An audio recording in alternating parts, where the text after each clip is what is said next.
This is really following up on the comments made in December with respect to community strengthening and now the Western Chula Vista Revitalization Plan. As I understand it, community asked me to speak to you in December. I believe this particular program was introduced to the community through a letter from code enforcement requesting open-ended investigations. These two activities are on a collision course, and trust and goodwill between the city and the residents will be the casualty if these two programs continue to go forward, especially one. After my comments in December, I was actually asked by a city official, how do we improve the appearance of the area? My response is pretty simple. Start by fixing our streets, manage our assets, quit using costly sidewalks as an excuse not to do any road work whatsoever. And more importantly, city-introduced blight has to be stopped. For example, contractors and utility companies that make repairs and open up our streets are doing such poor jobs of repairing them, it's an embarrassment. All you have to do is go to where the sewer project is going in, or the storm drain project. Look at 4th Avenue between south of L Street, or Naples between 4th and 5th, or Emerson Street itself. The repairs that are made to those roads are despicable. They're horrible. I'm not talking about potholes either. I believe the pothole problem is a result of these lousy repairs we're getting. The city has to force the contractors to do a reasonable job. If you really don't understand it, I advise you to see the Disney movie Cars. Radiator Springs, the fictional city. They fix the road, and pretty soon the whole community comes out. They repair their places, and the place thrives. You know, if Disney gets it, why can't the city of Chula Vista get it? I just don't understand.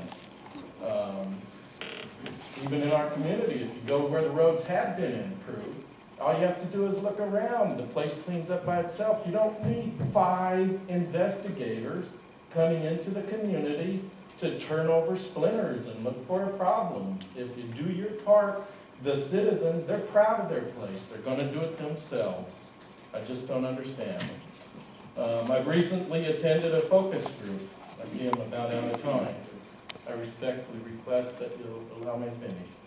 I attended the focus group for the Community Strengthening Program. And I don't want to be negative about the program because I really believe it's a good program.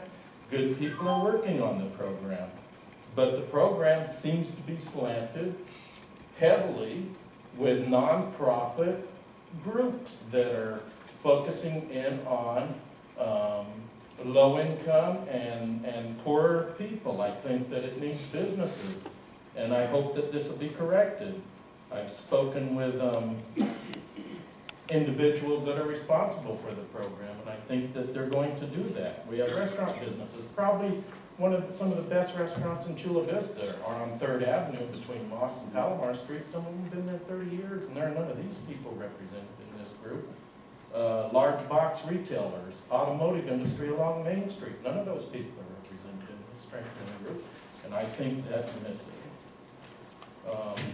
Now about the community strengthening or appearance program, which I really believe to be a strong arm program. 5 city officers entered our community. 2nd Avenue, a nice little street to investigate for code problems. Can anyone argue that this was anything other than a strong arm and intimidation program, which has been proven by emails that I've obtained through a records request? Not a shortage of money when it comes to strong-arming residents. Boats, campers, vehicles, they've all been reparked, but our street's still in terrible condition.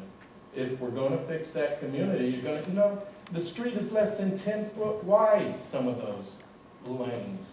That doesn't even meet the minimum standard under the DMV, and it doesn't meet your standard for a driveway. Asphalt curbs that block driveways. I'm actually pretty embarrassed for the city. City sees poverty and blight in this area because that's what it's looking for.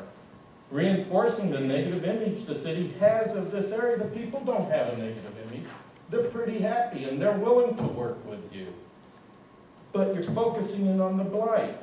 When I see a city-generated report that says 20% of the people are at poverty level, I see a report that says 80% of the people are doing pretty good. Mr. It's how you Ardania, look at it. can you come to a conclusion?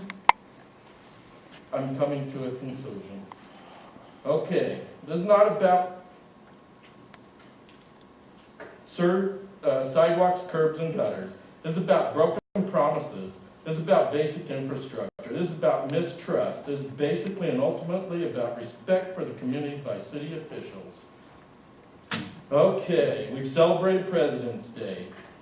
The final point of my comment, left on the podium last time I was here, is best said by our founding fathers: the right of the people to be secure in their persons, houses, papers, and effects against unreasonable search and seizures shall not be violated, no warrant shall issue but upon probable cause. You pause for a moment of silence because we have friends and family fighting to bring these rights to foreign land, while you become determined to violate this right and replace it with an investor's bill of rights guaranteeing people profits. The letter from code enforcement clearly demands a search of private property without a warrant, even involving the police department to obtain cooperation, which you wouldn't need if there was respect and trust.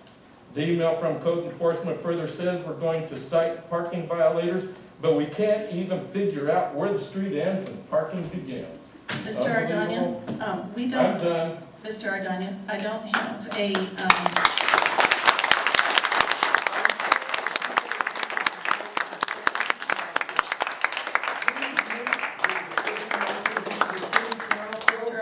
City Council, Mr. Ardania. residents, and I'm... Mr. Ardania, we don't have contact information on your speaker slip. If you'd like to provide that, we can refer your comments to staff. Ned@lawyer.com. I'm sorry? Ned@lawyer.com. Thank you very much. Thank you very much. Mr. Ramirez?